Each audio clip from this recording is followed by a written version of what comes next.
নমস্কার, কেমন আছো তোমরা সবাই? অনেক দিন পর এলাম পারমিতার একদিনে, তোমাদের সবাইকে স্বাগত।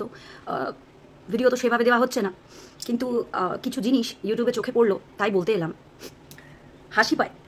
হাসি পায় এই যুগের সমাজসেবিকাদের দেখে। মানুষের পেটে লাথি মেরে নিজের পেট পুজো কী করে করতে হয় এই সমাজসেবিকারা খুব ভালো জানে। হ্যাঁ, এখন যে সমাজসেবিকা প্রস্ফুটিত হয়েছে ইউটিউবে, খুব বিকশিত হয়েছেন, আমি তাকেই বলছি। এরপরে হয়তো উনি মানে কিছু করলে করতে পারেন, আমি ভয় পাই না। এই যে ম্যাডাম, এই যে সমাজসেবিকা ম্যাডামকে নিয়ে কিছু বলতে এলাম। ম্যাডাম, আপনি তো সাকসেসফুল, আপনার যে মিশন আপনি তাতে তো সাকসেসফুল হয়ে গেছেন। একজনের চ্যানেল তো আপনি ডিলিট করেই দিলেন, এবার কি প্রীতমের চ্যানেলটা ডিলিট করার পালা? মানে আপনারা যে কজন আছেন, আপনারা দলে যে কজন আছেন, তাদের প্রত্যেকের চ্যানেল কিন্তু বেশ ভালোভাবে বিকশিত হচ্ছে, প্রস্ফুটিত হচ্ছে, ভিউজের খেলা খেলছে তারা। কিন্তু যাদের নিয়ে কন্ট্রোভার্সি করছেন তাদেরকে ইউটিউব থেকে হাঁটাবার ধান্দা, এটা কোন ধরনের মানে কি বলবো, এটা কোন ধরনের কাজ? আপনাদের রুচিতেও বাধে। একটা কথা বলুন তো ম্যাডাম, আপনারও তো নিশ্চয়ই সন্তান হবে, তাই না? আপনার দলের যে কজন মহিলা আছে প্রত্যেকের একটা করে সন্তান আছে, ছেলে মেয়ে প্রত্যেকের আছে একটা করে। তো তাদেরকে একবার জিজ্ঞাসা করুন তো, একটা 21-22 বছরের ছেলের তার ম্যাচুরিটি লেভেলটা কতটা হতে পারে? হ্যাঁ, মানছি যে তার দুটো বিয়ে, সে দুটো সম্পর্কের মধ্যে ঢুকেছে, কিন্তু তাতে কি এসে গেল? প্রত্যেকটা জিনিস ঝগড়া করে, চিৎকার করে, তার নামে কেস করে কিন্তু সমাধান হয় না। তাকে ভালো করে বুঝিয়ে তাদেরকে কাউন্সেলিং করেও কিন্তু সমাধানটা করা যেত। কিন্তু আপনারা প্রত্যেকে উঠে পড়ে লেগেছেন যে তাদের চ্যানেলগুলো ডিলিট করাবেন। কিন্তু কেন? যেখানে আপনারা জানেন, আপনারা প্রত্যেকেই, বাবা আপনাদের দলে তো এক একজন যা আছে, তাদের যা মুখের ভাষা, তারা এখনও তারা যেভাবে ভাষা দেয়, যেভাবে তাদের লাইভে ভাষা দিয়ে কথা বলে, তারপরেও তাদেরকেই আপনি সাপোর্ট করে তাদেরই সাথে আপনি এই ইউআইটির প্ল্যাটফর্মে ঘুরে বেড়াচ্ছেন। আমি বুঝতে পারছি যে আপনার মানে ফেসটা, মানে সেই ভ্যালুটা আপনার ছিল না ফেসের। এই ইউআইটিতে এসে এই যারা কন্ট্রোভার্সি করছে সেই ক্রিয়েটারদের চ্যানেলে উঠে আপনার একটু ফেস ভ্যালুটা বেড়ে গেছে, তাই তো? আপনার এখন ইচ্ছে, মানে আপনাদের দলের কিছু আছে, আপনাদের দলের প্রত্যেকের নয়, কিছু মানুষের আছে লাইন লাইটে থাকার খুব ইচ্ছে, আর তার জন্যই আপনারা এগুলো করছেন।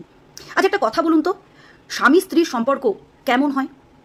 মানে আমি জানি, আমি কেন, আমার মতন যারা এই স্বামী সন্তান নিয়ে সংসার করছে তারা প্রত্যেকে জানে স্বামীর যেটাতে ভালো সেটাতে আমার ভালো, মানে স্বামীর ভালোতেই কিন্তু তার স্ত্রীর ভালো, এটাই তো জানি। স্বামী যখন ভালোভাবে থাকবে, সুস্থভাবে থাকবে, সে সুস্থভাবে ইনকাম করে আনবে, সুন্দরভাবে ঘরটা চলবে, তবেই তো স্ত্রীরও ভালো, তাই না? কিন্তু আপনারা কি চাইছেন? স্বামী স্ত্রী ভালোভাবে থাকবে, কিন্তু স্বামীর চ্যানেলটাই থাকবে না। স্ত্রীর চ্যানেল তো আপনি আগেই উড়িয়ে দিয়েছেন, আর স্বামীর চ্যানেল আপনারা এবার ওড়াবার ধান্দায় আছেন। কিন্তু কেন? আপনাদের মতন তো সেই ছেলেটার সরকারি জব কিংবা কোনো প্রাইভেট সেক্টরে জব করে সেটাও তো নয়। আপনারা খুব ভালো করে জানেন যে ছেলেটার সেইভাবে এডুকেশন নেই, সে এডুকেটেড নয় সেইভাবে। তারপরেও তার পেটে লাথি মারার জন্য আপনারা উঠে পড়ে লেগেছেন। হ্যাঁ, আপনারা সমাজসেবিকা, তার হাত থেকে তার ফোনটাই নিয়ে চলে গেলেন কেন? সে কি পাপ করেছে? একটু বলবেন তো, সে কি পাপ করেছে? সে এটাই পাপ করেছে না, এই একটা বিয়ে করার পর আবার আরেকটা বিয়ে করলো, এটাই তার পাপ। তো এটাই তার পাপ যে দুটো মেয়ের সাথে সে সম্পর্ক রেখেছিল, সে দুটো বিয়ে করেছে, এটাই পাপ। তো জান না, এইরকম এই দুটো বিয়ে, দুটো পরকিয়া, দুটো সম্পর্ক, এরকম হাজারটা আছে। বিশাল বড় বড় সেলিব্রিটিরা তো এরকম করে রেখেছেন, তাদের গিয়ে একবার কাটি করে দেখুন তো। পারবেন না। আপনি যত বড়ই সমাজসেবিকা হন, সে কি আছেন আপনি আমরা জানি, কিন্তু যত বড়ই আপনি সমাজসেবিকা হন, বড় বড় যে ক্রিয়েটার আছে ইউটিউবে, জান না, আপনি একবার আরমান মালিকের পেছনে একবার কাটি করে দেখুন তো, দেখুন আপনাদের কি দশা হয়।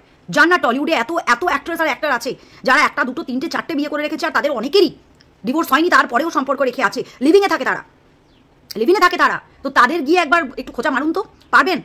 পারবেন না, কারণ এটা কোনো ক্রাইম নয়, এটাকে ক্রাইম বলে না। এটার জন্য আপনার সবার আগে দরকার ছিল ওদের দুজনের কাউন্সেলিং করান, কিন্তু আপনি সেটা না করে আপনি জোর করে তো মেয়েটাকে ঢোকালেন। ওই যে আমাদের ইউটিউবের ঐতিহাসিক একটা ডায়লগ, জোর করে কিচ্ছু হয় না, জোর করে সংসার করা যায় না, জোর করে ভালোবাসা যায় না।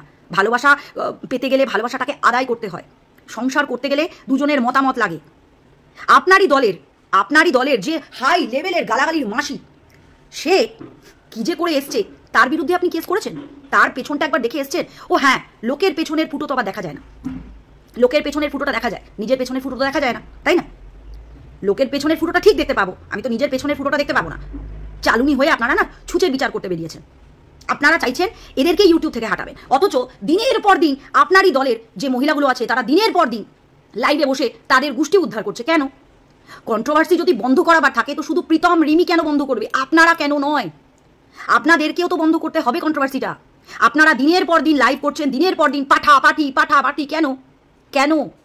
প্রীতম কিছু করতে পারছে না, ওই যে নরম মাটিতে কেঁচো বায়। আপনারা জানেন যে প্রীতম ভীতু, প্রীতম ভয় পায়, প্রীতম চাইলে প্রীতম উল্টা আপনাদেরকেও কিন্তু কেস করতে পারে, সেটা কিন্তু ভুলে যাবেন না, কিন্তু করছে না, কারণ ও তো ভীতু।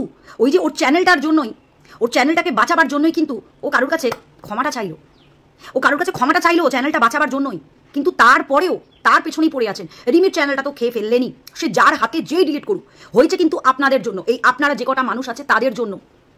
সে যখন শ্বশুরবাড়িতেই আছে, তাহলে তার চ্যানেলটা চললে সে কিন্তু 2 টাকা ইনকাম করে স্বাবলম্বী হতে পারত। আপনারা তাকে স্বাবলম্বী হতে দিলেন না।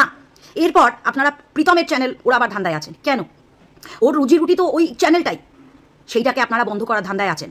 ওর ফোন কেড়ে রেখে নিয়ে গেলেন কেন? ওর ফোনটা থানাতে কেন গেল? ও কি ক্রাইম করেছে? রেপ করেছে, মার্ডার করেছে, কি করেছে? চুরি ডাকাতি কি করেছে? কিন্তু আপনারা সেই ফোনটা, মানে কি বলবো আপনাদের তো ঠিক জব টব আছে, আপনারা একজন সমাজসেবিকা, আরও 2জন কন্টেন্ট ক্রিয়েটার, 2-3জন সরকারি চাকরিওয়ালা মানুষ আছে আপনাদের সাথে। ওই ছেলেটা কি করে? ওই ছেলেটা এই চ্যানেলের মানে দরুন খেটে খাচ্ছে, ওর 2 টাকা ইনকাম হচ্ছে, আপনারা সেইটার জন্য পেটে লাত মারতে উঠেছেন, অথচ ওদেরকে ভাঙিয়েই আপনারা দিনের পর দিন রেভিনিউ জেনারেট করছেন। আপনি যদি ভদ্র মানুষ হতেন, এই যে সমাজসেবিকা ম্যাডাম আপনাকে বলছি, আপনি যদি ভদ্র মানুষ হতেন, আপনি যদি সত্যি সততা বলে আপনার মধ্যে থাকতো, মানবিকতা থাকতো না, তাহলে আপনি এই আপনার দলের যে কটা মানুষ আছে তাদের প্রত্যেককে বলতেন তোমরা ওদেরকে নিয়ে ভিডিও করবে না, লাইভ করবে না। কিন্তু দিনের পর দিন আপনারা ওদেরকে নিয়ে লাইভ করে যাচ্ছেন, দিনের পর দিন আপনারা ওদেরকে বিক্রি করে নিজের চ্যানেলটাকে গ্রো করছে। কেন? যদি কন্ট্রোভার্সি করতে নাই হয়, তাহলে প্রত্যেকটা জায়গা থেকে মানুষকে বোঝাতে হবে যে না, তুমি করবে না, এক দল করবে না, এক দল করবে। এটা তো হয় না। আপনার নিজের দলের মানুষগুলোকে দেখতে পাচ্ছেন না? আপনার যে টেনিয়াগুলো, মানে যারা এখন আপনার ওই লেজ ধরে ধরে দৌড়াচ্ছে, তাদেরকে বোঝাতে পারছেন না যে না, যেন তোরা ওদেরকে নিয়ে কোনো লাইভ টপ করবি না, তোরা ওদেরকে নিয়ে কোনো কথা বলবি না, ওদেরকে ওদের মতন থাকতে দেওয়া যেতে পারে না। হ্যাঁ, আপনারই দলের যে মহিলা আছেন, যিনি মানে ভার্চুয়ালি যিনি তো সবার মানে জিন্দেগি আরাম করে দিয়েছিল, তিনি তো তার প্রাক্তনকে ঢুকিয়ে উস্কিয়ে সেই ছেলেটার মনে আবার পুরনো প্রেমটাকে জাগিয়ে উঠিয়েছিল। সেই বেলায় আপনি কটা কথা বললেন? আপনারই দলের মানুষ না সে, তাকে পতিতা বললে সে আবার খুব রেগে যায়। তার কৃতিত্বগুলো দেখেছেন? আপনার দলের মানুষগুলোর কৃতিত্বগুলো দেখেছেন? তারা কি টাইপের ভিডিও লাইভ করে এসছে এতদিন? চ্যানেলের নাম পাল্টে দিলেই কি সে মানুষ পাল্টে যায়? হ্যাঁ, খিস্তিবাল চ্যানেল থেকে আমি যদি আমার চ্যানেলের নাম আমি মানে লাইফস্টাইল করে দিই, আমি কি আমার ভেতরের মানে মানসিকতাটা চেঞ্জ করে ফেলি? আপনাদের সামনে দাঁড়িয়ে সে সাটা মাটা দিয়ে কথা বলে। হ্যাঁ, কি বলুন এবার? জানি আমি তো খুব ক্ষুদ্র মানুষ, কিন্তু আপনার মতন সমাজসেবিকা আমি বাপের কালেও দেখিনি। আপনি শুধু চান কি বলুন তো? লাইমলাইটে আমাকে থাকতে হবে। আপনি সেই জন্য এই কন্টেন্ট ক্রিয়েটারগুলোকে ধরেছেন, তাদের লাইভে উঠে লাইমলাইটে থাকার জন্য। বুঝতে পেরেছেন? আপনি আপনার নামটা কামাবার জন্য এগুলো করছেন। আর আপনার দলের যে শাগিদগুলো আছে, তারা ভেবেছে আমরা বিশাল কিছু পেয়ে গেছি, আমরা একটা পলিটিক্যাল পার্টি পেয়ে গেছি, ব্যাস আর কি চাই, সবাই পলিটিক্সে এখন নামবে না। আপনার মধ্যে যদি সততা থাকতো না, তাহলে আপনি জোর করে রিমিকে ওর বাড়িতে না ঢুকিয়ে না, আপনি ওদের দুজনকে বসিয়ে বোঝাতেন। কিন্তু আপনি সেটা করলেন না। আপনি কি করলেন? জোর করে ওকে ঢোকালেন। ওর মানে আমি না অবাক হয়ে যাই, আরে বাবা, কোন শাশুড়ি, কোন বর, মানে আমার বাড়িতেই আমার বউ আছে, আবার আমার বউই আমার নামে গিয়ে কেস করছে, আমার মায়ের নামে গিয়ে কেস করছে। এটা কোথায় হয় একটু বলবেন? একটা মেয়ে তার শ্বশুর বাড়িতেই আছে, আবার শ্বশুর বাড়িতে থাকার পরেও সে তার বরের ওপরে, সে তার শ্বশুর শাশুড়ির ওপরে কেস করছে, সে তাদের নামেই গিয়ে ব্লেম করছে থানাতে গিয়ে। আর সেই শ্বশুর শাশুড়ি বর মেনে নেবে না সেটা? আপনি কি সেটাই করেন? হ্যাঁ, আপনি কোথায় মেয়েটাকে স্বাবলম্বী করতেন? মেয়েটার চ্যানেলে মেয়েটা তো কন্ট্রোভার্সি করতো না, আপনাদের কথাতেই তো মেয়েটা কন্ট্রোভার্সি করতো না, তাহলে মেয়েটার চ্যানেলটা গেল কোথায়? সেই চ্যানেলটা গায়েব হলো কেন? এবার প্রীতমের চ্যানেলটা গায়েব হবে নাকি? এটাই চাইছিলেন তো? এতদিন ধরে তো ওদেরকে ভাঙিয়েই যারা কামিয়ে এসছেন, অনেকে কিচ্ছু ছিল না, তাদের ভিউজ পড়ে ভোগে চলে গেছিল, এখন তাদেরকে নিয়েই তো কামাচ্ছে তারা। আগে ওইগুলো বারণ করুন সমাজসেবিকা ম্যাডাম, আগে ওইগুলো বারণ করুন যে তোরা ওদেরকে নিয়ে কোনো কথা বলবি না, ওদেরকে ওদের মতন থাকতে দেওয়া হোক। সেটা করছেন আপনি কিন্তু সেটা করছেন না। আপনি হচ্ছে আগুনে ঘি ডালছেন। আপনি কোনো সংসার জোড়া দিতে পারবেন না, আপনার ক্যাপাসিটির মধ্যে পড়ে না। আপনি সংসার ভাঙতে জানেন, আপনি গড়তে জানেন না। আপনি যদি গড়তে জানতেন না, তাহলে এই দুটো ছেলে মেয়েকে বসিয়ে বোঝাতেন। আপনার মধ্যে সেই ক্যাপাবিলিটিটা নেই যে আপনি কোনো সংসার জোড়া দেবেন। জোর করে কোনো সংসার জোড়া দেওয়া যায় না।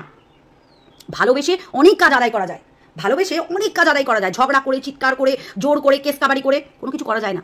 ভালোবেসেও আদায় করতে হয়, কিন্তু সেটা আপনি শেখেননি, আর আপনার দলের মানুষগুলোও শেখেনি। আপনি যাদেরকে নিয়ে বসেছেন না, তারা প্রত্যেকে তাদের যা হিস্ট্রি, তাদের যা মুখের ভাষা বলতে বসেছেন আজকে আপনি। ওই যে বললাম, চ্যানেলের নাম চেঞ্জ করে দিলেই নিজের মানসিকতা পাল্টে যায় না। খিস্তিবাজ থেকে লাইফস্টাইল করে দিলে তার মানসিকতাটা চেঞ্জ হয় না, তার মনটা চেঞ্জ হয় না, তার মেন্টালিটিটা চেঞ্জ হয় না। বুঝছেন ম্যাডাম? আপনারা শুধু জানেন নিজে কি করে কামাবো, নিজে কি করে রেভিনিউ জেনারেট করবো, আর লোকের পেটে লাথি মারবো। লোকের পেটে আপনারা লাথি মারতে এসছেন। বুঝতে পেরেছেন? আপনারা প্রীতমকে এমনভাবে ট্রিট করছেন যেন ও বিশাল বড় একটা ক্রাইম করে ফেলেছে। ও কিন্তু কোনো ক্রাইম করেনি। ওর কাছে যে প্রাক্তনকে, ওর প্রাক্তনী ওর কাছে যে এসছে, তার পেছনে আপনারই দলের মানুষ ঢুকে আছে, যারা ওকে জোর করে ওর প্রাক্তনকে ওর কাছে ঢুকিয়েছে। বুঝতে পারছেন ম্যাডাম? আপনি হচ্ছেন কি বলুন তো, আপনি শুধু মানে আগুনে ঘি ঢালতে এসছেন। আপনি আপনার দলের প্রত্যেকটা মানুষকে একবার করে এটা বোঝান যে তোরা এদেরকে নিয়ে ভিডিও করা, লাইভ করা বন্ধ কর, আর তাহলে না এত দূর এই জলটা গড়াতো না। কিন্তু আপনি সেটা করেননি। আপনার কথাতে আপনার দলের মানুষগুলো চলছে, তো আপনি সেটা করেননি। আপনি আরো হাওয়া দিয়েছেন, আগুন লাগিয়ে সেটাকে আরো হাওয়া দিয়েছেন। আপনি হাওয়া না দিয়ে সেটাতে জল ঢালতে পারতেন, প্রত্যেককে বোঝাতে পারতেন যে তোরা এইভাবে কন্ট্রোভার্সি করিস না, তোরা ওদেরকে নিয়ে কোনো একটা সিঙ্গেল লাইভ, সিঙ্গেল ভিডিও কিংবা থাম্বনেলে তাদের ছবি, তাদের নাম দিয়ে পাঠা বলে এগুলো না করে তোরা ওদেরকে টোটালি ইগনোর কর। আপনি সেটা করেননি। আপনি ওদেরকে আরো হাওয়া দিয়ে গেছেন, দিনের পর দিন তাদেরকে কাটা ছেঁড়া করে রেভিনিউ জেনারেট করেছে লাইভ করে করে আপনাদের দলের প্রত্যেকে, এমনকি আপনিও। একটা বাচ্চা বাচ্চা ছেলে মেয়ে, 22 বছর 21-22 বছরের ছেলে মেয়ে, তাদের লাইফটাকে না আপনি আপনি আপনি হ্যাঁ ম্যাডাম, আপনি এসে আরো হেল্প করে দিয়েছেন। এই যা কিছু হচ্ছে সব আপনার জন্য। কে ভাই আপনি? আপনার এতই চুলকানি, আপনার এতই সমাজসেবা করার ইচ্ছে, তো আপনি যান না, আরো অনেক জায়গা আছে, সেইখানে গিয়ে সমাজসেবা করুন। যান না একবার আরমান মালিককে ধরুন তো, গিয়ে ধরুন, পদে বাস আর হাতে হেরিকেন ধরিয়ে দেবে আপনার। আর এরকম না অনেক একটা অ্যাক্ট্রেস আছে, এরকম অনেক ইউটিউবে কন্টেন্ট ক্রিয়েটার আছে, তাদেরকে গিয়ে ধরুন তো। প্রীতমকে ধরেছেন কারণ প্রীতম যে ভীতু, প্রীতম তো ভয় পায়। এবার ওর চ্যানেলটা খাবেন। তারপরে যখন ওর চ্যানেলটা আপনারা খাবেন, তারপরে রিমি কি করে খুশিতে থাকবে? তার বরের তো ইনকাম থাকবে না, তার বরের তো ইনকাম থাকবে না, কারণ তার বরের ইনকাম ওই ইউটিউব থেকে আসে, তার বরের ইনকাম থাকবে না। তাহলে সেই মেয়েটা কি করে থাকবে? তখন তাদের সংসারটা কি করে চলবে? টাকা পয়সা না থাকলে, মানে ভালোবাসা দিয়ে তো পেটটা মানে মানবে না। ভালোবাসা কিংবা মানে আমরা একসাথে আছি, বিছানা শেয়ার করছি, তাহলে তো পেটটা ভরবে না। পেটটা ভরার জন্য চাই টাকা। তো সেই টাকাটা যখন ছেলেটা ইনকাম করতে পারবে না, সেই মেয়েটা কি ওই বাড়িতে থাকবে তখন? হ্যাঁ ম্যাডাম, সেই মেয়েটা ওই বাড়িতে থাকবে? বরের স্বামী ইনকাম করে আনবে, ভালোভাবে সংসারটা চলবে, তবে তো সেই মেয়েটাও খুশিতে থাকবে, তাই না? তো আপনারা তো লেগে পড়ে উঠেছেন যে ওর চ্যানেলটা যেন ডিলিট করে হয়। কেউ কেউ ওর চ্যানেল কিভাবে ডিলিট করতে হয়, ওর চ্যানেল নামে কমপ্লেন করছেন। তাহলে মেয়েটা সুখে থাকবে কি করে? তার বরের যদি চ্যানেলটাই চলে যায়, তার বরের যদি চ্যানেলটা চলে যায়, তাহলে সে সুখে থাকবে কি করে? একটু বোঝান তো। আপনার বাড়িতেও তো ছেলে মেয়ে আছে, আপনারও তো হাজব্যান্ড আছেন, তো আপনার হাজব্যান্ডে যদি কাজটা চলে যায়, আপনি কি সুখে থাকবেন? বোঝানোর অনেক রকম উপায় আছে, কিন্তু আপনারা যে কি করতে চাইছেন এত দিন ধরে, আমি শুধু দেখে না অবাক হচ্ছি যে এইটা একটা শিক্ষিত মানুষের কাজ, এইটা একটা সমাজসেবিকার কাজ। আপনি তো ভাই দু চোখা, সরি এক চোখা। আপনার জন্য আমিও পাগল হয়ে গেছি। মানে আপনাদের এই কারুকার্যগুলো দেখে দেখে না মানুষ পাগল হচ্ছে, মানুষ ইরিটেট হয়ে যাচ্ছে। কেউ কেউ বলে না যে স্ক্রোল করে বেরিয়ে যেতে, ব্লক করে দিতে, নট ইন্টারেস্টেড করে দিতে। হয় না, হয় না, কারণ আপনাদের মতন এই ক্যারিকেচারগুলো না চোখের সামনে আসবেই আসবে। কারণ আপনি একা তো নয়, আপনি একা নয়, আপনি এসছেন অন্য আরেকজন সমাজসেবিকার মানে ইয়েতে, তাকে নিচু করতে গিয়ে আপনি মানে আপনি উঁচুতে উঠবেন বলে তাকে নিচু করে করে করে করে আপনি পুরো ইউটিউবটাকে আরো নোংরা করে দিলেন। আপনি পুরো ইউটিউবটাকে নোংরা করে দিলেন। কেস করার আছে না আপনার? আপনার কেস করার আছে। তাহলে যারা দিনের পর দিন নোংরামি করছে তাদের নামেও কেস করুন। যারা দিনের পর দিন নোংরা ভাষা দিয়ে গালাগালি, অকথ্য ভাষা যেগুলো কানে শুনলে রক্ত বেরোবে, তাদের নামে আগে কেস করুন, তাদের নামে আগে কেস করুন। আপনি যে এই প্রীতমের চ্যানেল ডিলিট হবে, রিমির চ্যানেল ডিলিট হবে, প্রীতমের বাড়ির লোকের, রিমির বাড়ির লোকের, তাহলে তো তাদের আর্নিংটাই থাকবে না। তারপরে তারা কি করে খুশিতে থাকবে? মানে আপনাদের মধ্যে তো আবার অনেকে আছে যারা চাল ডাল নুন তেল দান করে বেড়ায়, তো তারা কি তাই করবে নাকি? প্রীতমের বাড়িতে কি প্রত্যেকদিন ওই তাদের মাস খাবারের জিনিসগুলো পৌঁছে দেবে? মেয়েটা সুখে থাকবে কি করে? আপনি তার দায়িত্ব নেবেন? আপনি কি প্রীতমকে কোনো জব টবে ঢুকিয়ে দেবেন? আর সেই জবে ও যা আর্ন করে ইউটিউব থেকে, সেই পরিমাণে কি ও টাকা ইনকাম করতে পারবে? কারণ ও তো সেইভাবে শিক্ষিত নয় ছেলেটা, এটা আপনারা জানেন। তাই বলি কি ম্যাডাম, এই কন্ট্রোভার্সিটা না আপনি বন্ধ করুন। আপনার যে চেলা চামুন্ডারা আছে তাদেরকে বলুন যে এই লাইভ করা, এই ইউটিউবে ভিডিও করা, লাইভ করা, ওই পাঠার নাম দিয়ে দিয়ে এগুলো আগে বন্ধ করুন। এগুলো বন্ধ করে ওদের দুজনকে নিয়ে এখনো সময় আছে, বসুন। ওদের চ্যানেল ডিলিট করে ওদের পেটে লাথি মারবেন না। একটা চ্যানেল বানাতে না অনেক কষ্ট হয়। এই যে যারা আপনার সাথে আছে তাদেরকে জিজ্ঞাসা করুন তারা কিভাবে ওই চ্যানেলগুলোতে স্ট্রাইক খাওয়ার সময় তাদের কি কষ্ট হয়েছিল। তারাও তো স্ট্রাইক খেয়েছে একটা সময় না, তাদের যে কি কষ্ট হয়েছিল তাদেরকে জিজ্ঞাসা করুন। একটা চ্যানেল না মানুষ একটা বাচ্চার মতন লালন পালন করে বড় করে। সেখানে আপনার যে পাশে কন্টেন্ট ক্রিয়েটার আছে যারা গালাগালি দিয়ে চ্যানেলটাকে গ্রো করেছে, ঠিক আছে, তাদের মতন কিন্তু রিমি প্রীতম গালাগালি দিয়ে চ্যানেলটা গ্রো করেনি, কিংবা কোনো ন্যাংটামি শরীর দেখিয়ে চ্যানেলটা গ্রো করেনি। ওদের লাইফের কন্ট্রোভার্সি, ওদের লাইফের ঝামেলা, হ্যাঁ, ওদেরকে এটা বোঝান যে তোরা ভিডিও করে এগুলো সামনে আনবি না। আর সাথে সাথে আপনার সাথে যে কন্টেন্ট ক্রিয়েটারগুলো আছে তাদেরকেও বোঝান যে তোরা লাইভ করবি না, তোরা ভিডিও করবি না, এদেরকে ইগনোর করে। মানে তোরা লাইভ ভিডিও কর কিন্তু এদেরকে ইগনোর কর, এদের নিয়ে তোরা কোনো কথা বলবি না, না লাইভ না ভিডিও। কিন্তু আপনি সেটা করবেন না, কারণ আপনার চাই লাইমলাইট। ম্যাডাম, আপনি যে গেমটা খেলছেন না, সেই গেমটা না এখন স্পষ্ট হয়ে গেছে আপনাদের দলের প্রত্যেকের। আপনারা চানটা কি? প্রীতম কিছু করতে পারছে না বলে, তার ব্যাক সাপোর্ট খুব নরম বলে।